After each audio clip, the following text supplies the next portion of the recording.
Hello friends, आज हम पढ़ने जा रहे हैं इंटरफेस जावा में। Interface is a collection of abstract method and data members which are static and final. पहला पॉइंट क्या बोल रहा है इंटरफेस में? Interface is a collection of abstract method and data members which are static and final. ऐसे data members और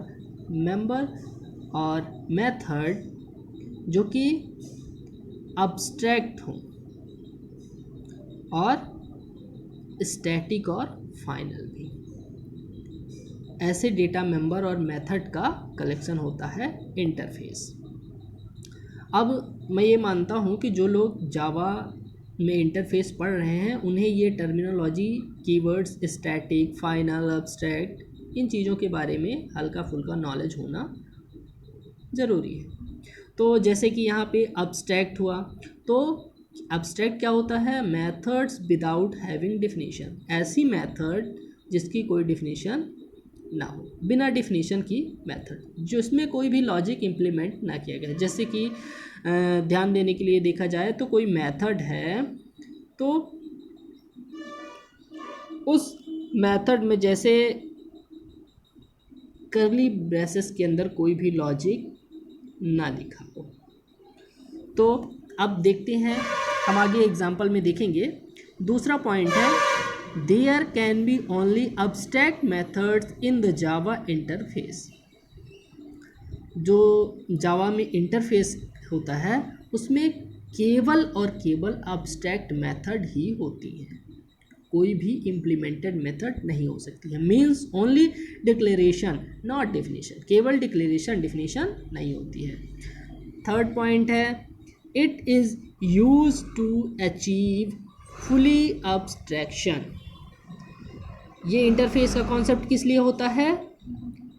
abstraction oops का जो कॉन्सेप्ट है उसको मेंटेन करने के लिए। एंड मल्टीपल इनहेरिटेंस इन जावा, और जावा में मल्टीपल इनहेरिटेंस को इम्प्लीमेंट करने के लिए, क्योंकि जावा में इनहेरिटेंस, मल्टीपल इनहेरिटेंस नहीं होता है, जिसको अप्लाई करने के लिए इंटरफेस का कॉन्सेप्ट आया है।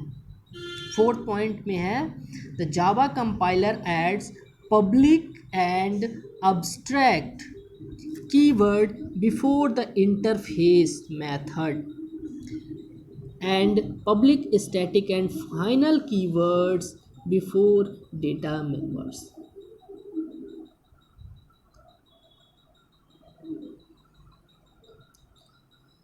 जो जावा कंपाइलर होता है वो मेथड के अंदर पब्लिक और अब्स्ट्रैक्ट कीवर्ड क्या करता है?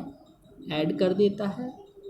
और पब्लिक, स्टैटिक, फाइनल कीवर्ड जो होता है वो डेटा मेंबर के पहले ऑटोमेटिक ऐड कर देता है। अगर हम ऐसे नहीं लिखते हैं तो भी ऐड हो जाएगा। अब देखते हैं इंटरफेस कैसे इम्प्लीमेंट किया जाता है। तो सबसे पहले हम देखेंगे इंटरफेस का सिंटैक्स, इंटरफेस बनाते कैसे हैं, और फिर इम्प्लीमेंटेशन देखेंगे। तो देखिए इंटरफेस बनाया कैसे गया है। तो यहाँ पर देखेंगे कि ये इम्प्लीमेंटिंग इंटरफेस जो है, इसका मतलब है इंटरफेस, यहाँ पे ये इंटरफेस कीवर्ड यूज किया गया है, उसके बाद इंटरफेस नेम लिखा है। तो इंटरफेस कीवर्ड, जो इंटरफेस कीवर्ड है इसको कंपलसरी है यूज करना। इंटरफेस कीवर्ड यूज करना कंपलसरी है, INTERFAC, इंटरफेस कीवर्ड। उसके बाद इंटरफेस का नाम, और इंटरफेस के नाम के बाद जो बॉडी है उसमें हमें लिखना है पब्लिक, स्टैटिक, फाइनल और डेटा मेंबर, पब्लिक, अब्स्ट्रैक्ट और मेंबर मेथड। अगर हम ऐसा नहीं लिखते हैं तो भी जो जावा कंपाइलर है वो इसमें इतनी चीज़ें अपने आप ऐड कर देगा। यहाँ पर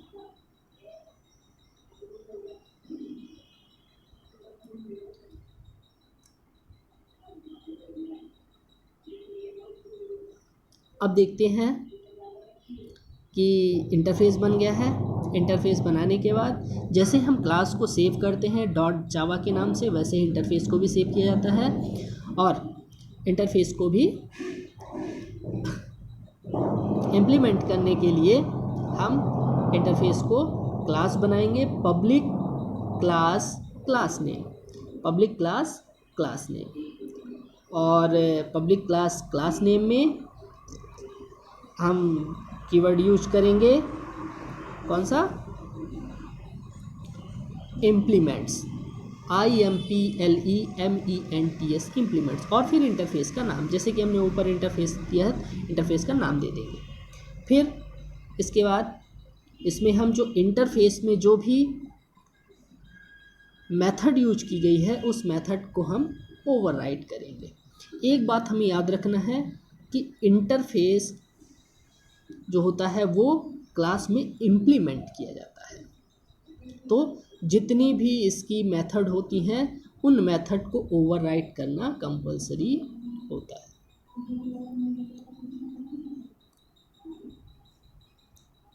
फिर हम यहाँ पे एग्जांपल देखते हैं। Example interface I1, interface I1, जैसे कि ये इंटरफेस I1 नाम है इसका इंटरफेस का। फिर यहाँ पे हमने देखा int a is equal to 9, हमने एक वेरिएबल बनाया है इंटीजर टाइप का जिसमें हमने 9 नंबर स्टोर कराया है। अब हम इसमें void show नाम की मेथड को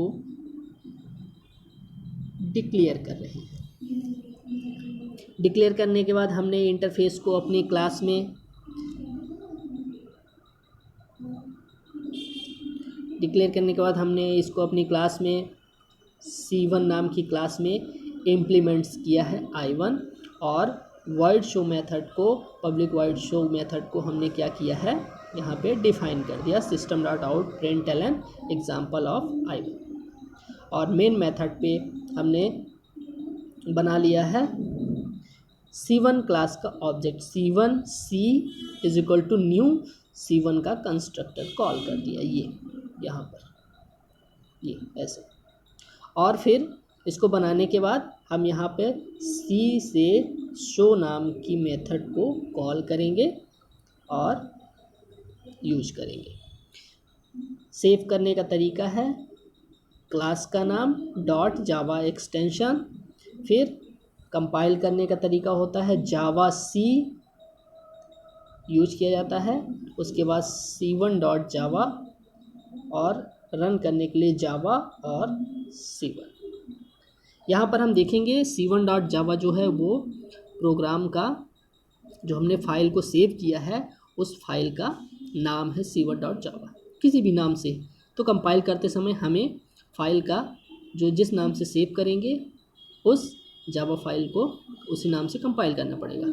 लेकिन जब हम रन करेंगे जावा JVM से तो हमें उस क्लास का नाम देना पड़ेगा जिसमें हमने मेन मेथड को यूज किया। अब मेन मेथड किस में यूज की गई है, यहाँ पर हम देखते हैं कि मेन मेथड यूज की गई है C1 नाम की क्लास में। जैसे कि यहाँ पे ये C1 नाम की क्लास है और इसके अंदर ही public static void main method use की गई है, तो इसीलिए हम C1 को कंपाइल करेंगे और प्रोग्राम रन हो जाएगा।